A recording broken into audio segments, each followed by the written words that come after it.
Mind control, ಮನಸ್ಸಿನ ನಿಗ್ರಹತೆ. ಹೇಗೆ ಈ ಮನಸ್ಸನ್ನ ನಿಗ್ರಹಿಸೋದು? ನಾವಷ್ಟೇ ಅಲ್ಲ, ಇವನ್ ಅರ್ಜುನ ಕೃಷ್ಣನಿಗೆ ಕೇಳೋ ಪ್ರಶ್ನೆ ಇದೆ, ಚಂಚಲಂ ಹಿ ಮನ ಕೃಷ್ಣ ಅಂತ. ಹಾಗಂದ್ರೆ ನನ್ನ ಮನಸ್ಸು ತುಂಬಾ ಚಂಚಲ ಕೃಷ್ಣ, ಬೇಕಿದ್ರೆ ಈ ಗಾಳಿಯನ್ನ ಕಂಟ್ರೋಲ್ ಮಾಡ್ಬೋದು, ಆದ್ರೆ ಈ ಮನಸ್ಸನ್ನ ಕಂಟ್ರೋಲ್ ಮಾಡೋದು ತುಂಬಾ ಕಷ್ಟ ಅಂತ.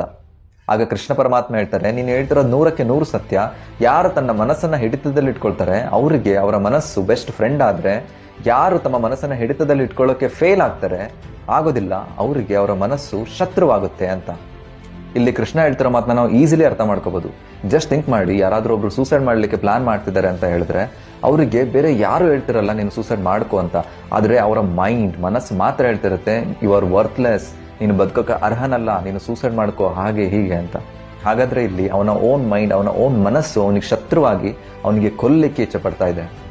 ಜಸ್ಟ್ ಇಮ್ಯಾಜಿನ್, ನಿಮ್ಮ ಪಕ್ಕ ನಿಮ್ಮ ಶತ್ರು ಕೂತಿದ್ದಾನೆ ಅಂದ್ರೆ ಯಾವ ರೀತಿ ನಿಮಗೆ ಫೀಲ್ ಆಗುತ್ತೆ ಅಂತ.